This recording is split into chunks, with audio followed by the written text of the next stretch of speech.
Bharatiya Janata party यानी भाजपा भारत में इसकी ही सरकार है। अंतर्राष्ट्रीय गत की पार्टी है। इसके जितने सदस्य हैं उसमें कई देश की आबादी समा जाएगी। इसी पार्टी की एक इकाई है बिहार भाजपा। इसके अध्यक्ष हैं संजय जायसवाल जी, जो कि जाति से बनिया हैं और पेशे से डॉक्टर हैं। यह भी संयोग है कि भाजपा के उप मुख्यमंत्री तारकिशोर प्रसाद जी भी बनियाई हैं। संभवतः यह भी जायसवाल ही हैं। चुनाव में भाजपा का नारा था आत्मनिर्भर बिहार।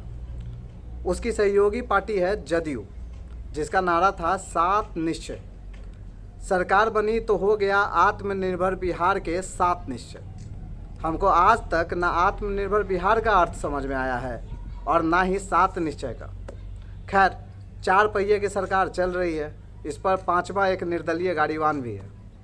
केंद्रीय भाजपा बिहार भाजपा को अवैध संतान जैसी मानती है।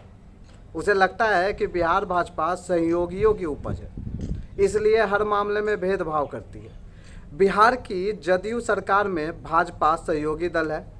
यह सहयोग अंदर से दे रही है, यानी सत्ता की मलाई भी छांट रही है। बिहार की भाजपा दोहरी भूमिका में है।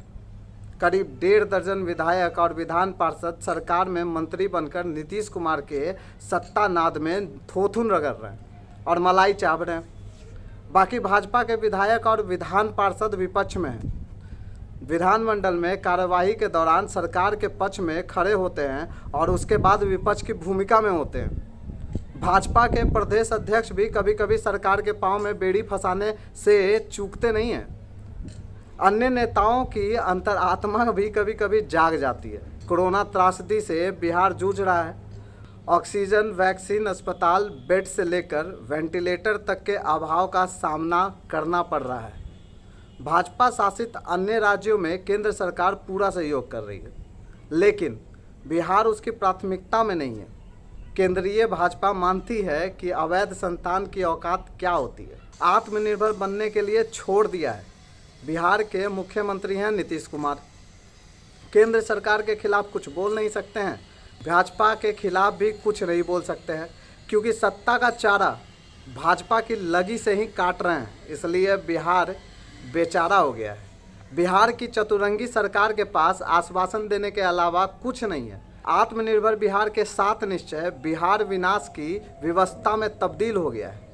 ऐसे में बिहार के नागरिकों के पास आत्मनिर्भर बनने के अलावा कोई और विकल्प भी नहीं बचा है, क्योंकि लोग सरकार पर निर्भर नहीं हो सकते हैं। हालांकि सरकार अपने संसाधनों में हर संभव बेहतर करने का प्रयास कर रही है, लेकिन उसकी भी सीमा है।